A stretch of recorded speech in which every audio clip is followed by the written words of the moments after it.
All right, Tim Curran here with Scott Welle.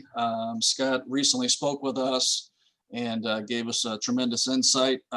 Scott, Mike Van Ryn did a great job introducing him, but for this purpose, we're going to primarily be talking about some questions from Scott's book, Outperform, the Norm for Leaders. So the first question for Scott is your book was published in April of this year, right about the time that the global pandemic came out, and you talked about it several times in your book. Looking back, whenever you're writing a book about outperforming leaders, right at the onset of COVID-19, what are your thoughts about the leadership that you've witnessed either in business, politics, or just your personal journey around the country this year? Well, it's certainly been an unprecedented time that none of us saw coming. And I think to go big picture on it, one of my favorite lines is from the movie Invincible, and it's that character is tested when you're up against it. And I've always just said, whether we're talking about athletics or business or politics or anything else, you will learn a heck of a lot more about a leader, about a company, about an organization when you're struggling, when you're losing, when you're in crisis, when things aren't going your way. That's when your truest character actually comes out. You don't see someone's truest character when they're hitting their numbers every single month, when the economy is great, when things Right. are all kind of roses and rainbows. So I think to really look at what have great leaders done really in any industry or any aspect of life, what have they done differently during this pandemic, is that they've actually leaned into it. And it's very much kind of one of the groups I've always been most fascinated with have been Navy SEALs, and just the way that they actually view and perceive adversity and how they lean into it and how they actually say, I'm not going to, for lack of a better term, I'm not going to bullshit you and say that this is going to be an easy thing that we're going through right now. But I'm actually not afraid as I'm going into this. I'm not going to let this crisis go to waste, and I'm actually going to lean in and see, what is the opportunity in this, and also how can we all kind of band together and how can we do something together during this time, rather than the way the norm kind of looks at it, where they just want to hide from it and shy away and say, when is this going to be over? And, we don't want to take risks. It's just a very different mentality about what you're going through and how you respond to something. Yeah, I love that whenever you said not taking risks. Um, you talk about different types of leaders, appointed versus emergent. You say it's not the biggest office, but the biggest impact. Mhm. Can you please share with us some things that you found the best outperformers do to be and remain emergent leaders? Yeah, I mean, just to quickly summarize that, I mean, the appointed leaders are the ones that have a title, and a title is only ever something that can be given to you, whether it's sales manager, general manager, service manager, captain of the team. It's a title that's given by someone else. And certainly you can have that title and also be an emergent leader, but an emergent leader is just someone that ultimately arises kind of from the locker room or from the boardroom or the conference room or showroom or whatever it happens to be, and the one that others ultimately seek to follow. And I think when you really look at that, I mean, we can never exactly say for certain why we follow certain people and why we respond to them. I go back to one of the biggest studies that was done on influence, in the book High Performance Habits by Brendon Burchard, where he talks about kind of the three characteristics of people that are very influential. They're good at kind of teaching people or impacting people's ability to think. Like, they make them see things kind of in a different way, themselves, the world, people around them. Um, they also challenge people to grow, where it's not, hey, I need you to do better, or you're not doing good enough. It's much more of an empowering language, like, hey, I know you're an A player. I know you're capable of maybe giving me a little bit more than you're doing. And it's not a self-serving thing like do more for me. It's do more for us to elevate, the entire business, the entire dealership. But I think the biggest thing is when you look at emergent leaders and people that do it consistently for long periods of time, they do the third one from, the study on influence, which is they lead by example. I mean, they role model the way. They don't just talk the talk, but they walk the walk.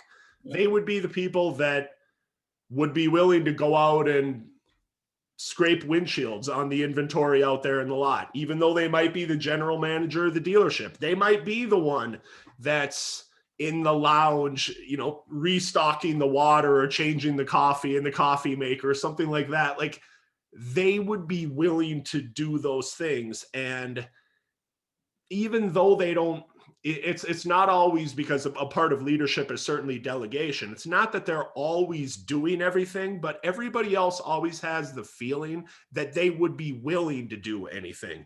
There's Right. no entitlement. There's no feeling of, oh, I've hit this level, I deserve this, or, you should be giving me that. It's always just a continual, I need to earn this every single day and earn it for my guys. And I need to not just talk the talk on what I want them to do, but I also need to walk the walk so they can actually see it. Wow. I love that. I need to earn it every single day. Mm-hmm. We're in a performance-based business where the factory or our peers, our teammates often use comparison to departments or other dealerships as a measuring stick for success. This is common and traditionally thought of as a norm. You contradict that, though, when you talk about ego orientation and mastery orientation. Ego orientation is rooted in comparison, and mastery orientation is striving for better than before.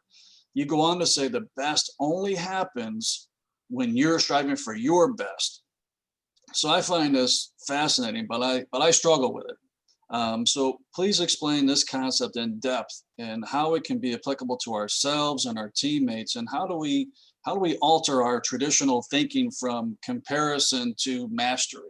Well, I apologize if I didn't articulate myself well enough on this. And if you feel like I contradicted what you do, that wasn't necessarily my intention. And I think this would be a good thing for us to actually talk out here, because it has a lot to do with how do you get the best out of people.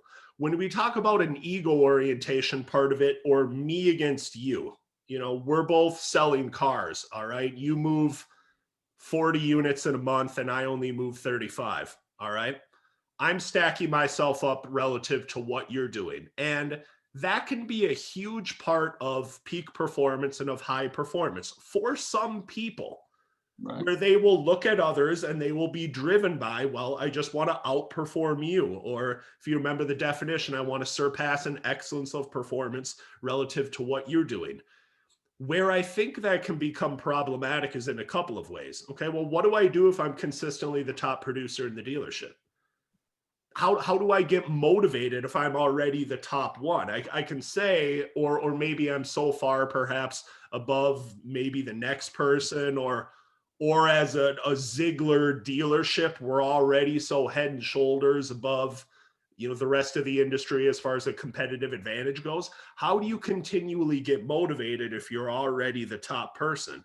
Now, Right. you can play mind games like a Michael Jordan used to, or you think of kind of still ways that you can kind of manufacture that part of it. But I think that can sometimes become a little bit problematic. And then there's the other part of it too. There are certain people where, okay, ego orientation will fuel better performance if I feel like I'm playing a winnable game. All right. Now, if I feel like you're so far perhaps above me, and I'm only looking at surpassing an excellence of performance relative to what you're doing, but this gap is too big, like I'm never going to catch you in this race or catch you at the end Yeah. of the month, Yeah. I'm going to shut down and I'm going to say, I'm just going to bag it and I'll try it next month, because I feel like I'm never going to get there. So big picture, I think what the best leaders do probably better than the norm leaders is they understand kind of the individual personalities and what makes them tick. And the mastery orientation part of it, when I talk about being your best comes from waking up and thinking about being better today than I was yesterday, better tomorrow than I was today. You can certainly have both. And I'd be lying if I said I didn't have both. I mean, I'll give you a couple of examples. I look at my speaking and I absolutely will look at other speakers out there and I will think about how can I gain a competitive advantage on what they're doing. But then there also comes a part where I know some of the speakers you've had at Ziegler. You've had Tom Izzo a few times, right? You've had PJ Fleck. I'm not coaching in the Big Ten. Yeah. You've had, I think it was Jim Craig. I didn't skate for the Miracle on Ice. So if I'm stacking myself up relative to them, I just have to be honest. Like, man, these people have either done or are doing things that are kind of far above and beyond what I'm doing. So how can I think about differentiating myself and being a little bit better version of Scott Welle, which I think is maybe where we bridge the gap between high achievement and fulfillment. I think you're more fulfilled if you're going more towards the beat of your own drum, rather than if you're always kind of stacking yourself up relative to the other person. So again, I think you can have both. And I think last example I'll give you, because I talk with my girlfriend actually a lot about this. She's COO for a national health club chain. They have, I don't know how many clubs all around the country. She has 4 different regionals. One of her regionals is very much mastery orientation, where he doesn't really care what the other regionals are doing every month. He just wants his territory or his region to perform better than they did last month, or beat kind of year over year what they were doing before.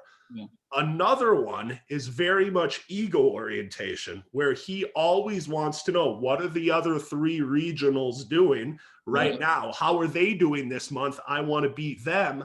But then he is also the guy that if they're having a really bad month in his region or his territory, he will just kind of shut down and he won't actually perform better if he feels like he can't win in that period of time.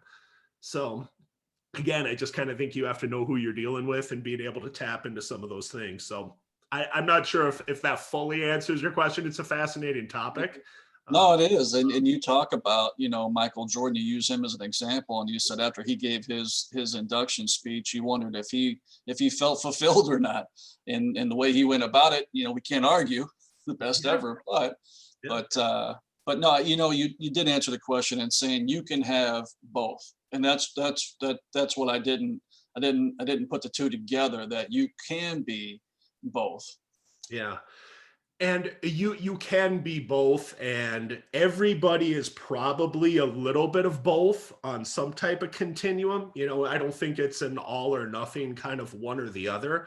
And I think for all the people watching or listening to this, just pay attention to your people. And if you really listen to what they're saying, remember who I brought up before, all right? The 2 different regionals that my girlfriend has. If somebody is constantly looking at what other people, maybe in the dealership, in the company, or in, I don't know, other organizations are doing, depending on your role, if they're always talking about everybody else, chances are they have some of that ego orientation, and you probably get better performance out of them if you're saying, hey, have you seen what so-and-so is doing this month? Like, they're really killing it. Think you can catch them, something like that. Yeah. Versus if someone isn't really talking on that level, then maybe you can talk about, hey, I'm just speaking from a sales perspective. You did this many last month. Like, can you potentially do better than that this month? Or this is what you did for December last year. Can you repeat that, or can you do better than that this year? You have to just listen to what people are saying and be able to tap into some of those things, and just see how they respond to it. No, makes sense. You read about the secret of consistency, and you share a story about being a bag boy at a golf course when you were a kid. And the story illustrates your point that consistency builds trust. Please give us some examples on how we can be consistent leaders for our teammates. Well, the story with the bag boy is I was a bag boy up at a golf course at a nice resort in northern Minnesota, and I was in charge of cleaning clubs and carrying bags at the golf course for people that would come to play the course. And I love the job, but the problem was I had a manager and I had a boss that one day he would be great, and then the next day he would just be tweaked out about something, like, and he was just and when he was tweaked out about something, it was like everybody knew it, everybody was kind of on edge and pins and needles, and just that erratic kind of pattern of his behavior, we couldn't really trust that he was going to show up as the same person on one day and then the next day. So I think that kind of frames it. And ultimately, consistency comes from our routines. I think the more consistent your routines are, the more consistently you're going to show up for your team, just in general. But other than that, I think just we can look at it a couple of different ways, like especially if you are physically walking into a dealership. One of the things I've worked with a lot of my clients on is, you know what, when you step foot through those doors, you know that you're showing up as a Ziegler leader. Like, and when I open up that door and I step through that, now just like me going on stage, it's like, you're on stage, you know that this is the way that you need to show up as the best outperforming version of you. If things are happening virtually, it could be the same thing as firing up a Zoom meeting room, but usually the prompt of when you ultimately show up to this place or step through these doors, that prompts you to ultimately show up, rather than, because what really happens when we're not consistent is we're typically reactive and we're just responding to things that are happening around us. And when we go bad, it's when something bad happened maybe early in the day or at some point in the day. And because we reacted a certain way, that now impacts the way that we think and feel and perform and treat others. So we just have to remember, and that's why I talk about the prompt of, okay, when I show up here, when I do this, I'm consciously proactively thinking about how I want to show up instead of kind of laissez-faire, like I'm just going to Yeah, show up however, I feel like it based on the way that the day is going. right, right. All right, that's good. That leads us into the last two questions. You give 6 ways to win the mental game of life. Surround yourself with great people, feed your mind daily, contribute to others, be you, celebrate small wins, and laugh more. Please give us an example of how you do these 6 things and how they've helped you win the mental game of life. You might have to remind me what some of them are as I go through them, but I look at those and they're just things that typically will happen for me when I know that I'm thinking my best and when I feel like I'm having my best thoughts. So the feeding your mind daily. It's never been easier to be able to feed your mind with good, positive information in some way, shape, or form, literally for free, than it is right now. And you can choose your medium. All right. If you're a podcast person, listen to a podcast. If you're a video person, watch a YouTube video or a TED Talk. If you're a reader, read it off a Kindle or an iPad or your phone, or read an actual regular paper book. But to actually think about how am I feeding my mind daily with something that's going to help me grow and develop and to step into that version of myself is critically important.